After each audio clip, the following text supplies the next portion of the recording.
जय श्री कृष्णा। अध्याय 3 भाग 9 में हमने जाना कि हमें अपनी इंद्रियों को वश में रखना चाहिए और उन नियमों का पालन करना चाहिए जो हमारे लिए सही हों। कृष्ण भाव अमृत में लीन रहकर ईश्वर का स्मरण करते रहना चाहिए।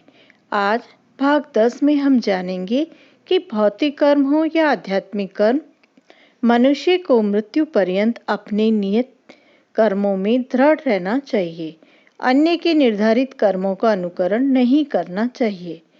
उदाहरण स्वरूप, सतोगुणी ब्राह्मण कभी हिंसक नहीं होता, किंतु रजोगुणी क्षत्रिय को हिंसक होने की अनुमति है। कृष्ण भाव अमृत की पूर्ण स्थिति में एक क्षत्रिय ब्राह्मण की तरह और एक ब्राह्मण क्षत्रिय की तरह कर्म कर सकता है।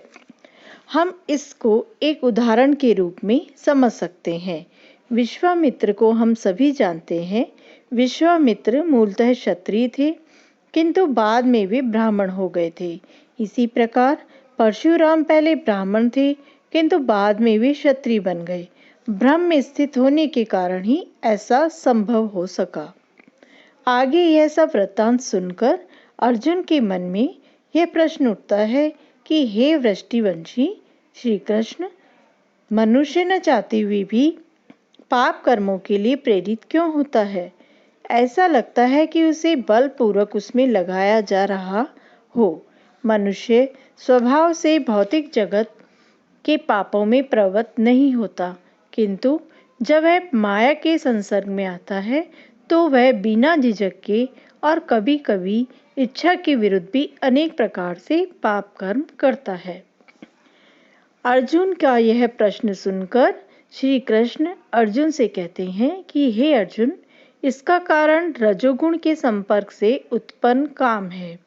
काम से यह तात्पर्य लोभ, मोह, माया, जो बाद में क्रोध का रूप धारण करता है और जो इस संसार का सर्वभक्षी पापी शत्रु है।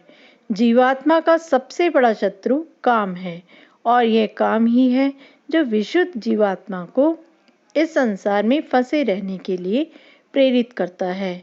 आगे श्री कृष्ण अर्जुन से कहते हैं कि इंद्रियां, मन और बुद्धि इस काम के निवास स्थान हैं। इनके द्वारा यह काम जीवात्मा के वास्तविक ज्ञान को ढककर उसे मोहित कर लेता है। इसलिए हे भरतवंशियों में श्रेष्ठ अर्जुन, प्रारंभ में ही इंद्रियों को वश में करके इस पाप के महान प्रतीक यानी कि काम, लोभ, मोह, माया का दमन करो और ज्ञान तथा आत्म साक्षात्कार के इस विनाशकर्ता का वध करो। अतः भगवान ने प्रारंभ में ही अर्जुन को इंद्रियों को वश में करने का उपदेश दिया, जिससे वह सबसे पापी शत्रु काम का दमन कर सके और जो आत्म साक्षात्कार और आत्मज्ञान की उत्कंठा को विनष्ट करने वाला है। अतः भगवत गीता हमें आत्मा का सामान्य तथा विशिष्ट ज्ञान प्रदान करती है। जीव भगवान के भिन्न अंश हैं और वे भगवान की सेवा के लिए हैं। यह चेतना कृष्ण भाव अमृत कहलाती है। अतः जीवन की किसी भी अवस्था में या जब भी मनुष्य इसकी अनिवार्यता समझे, मनुष्य कृष्ण भाव अमृत या भगवत भक्ति के द्वारा इंद्रियों को वश में प्रारंभ कर सकता है। मनुष्य को चाहिए कि बुद्धि के द्वारा आत्मा की स्वाभाविक स्थिति को ढूंढे और फिर मन को निरंतर कृष्ण में लगाए। इससे सारी समस्याएं हल हो जाती हैं। अंतिम श्लोक में कृष्ण अर्जुन से कहते हैं कि हे महाबाहु अर्जुन, अपने आप को भौतिक इंद्रियों, मन तथा बुद्धि से परे जानकर और मन को स्थिर करके आध्यात्मिक शक्ति द्वारा इस काम रूपी शत्रु को जीता जा सकता है। अतः अध्याय 3 में कर्म योग का भक्ति वेदांत तात्पर्य पूर्ण होता है।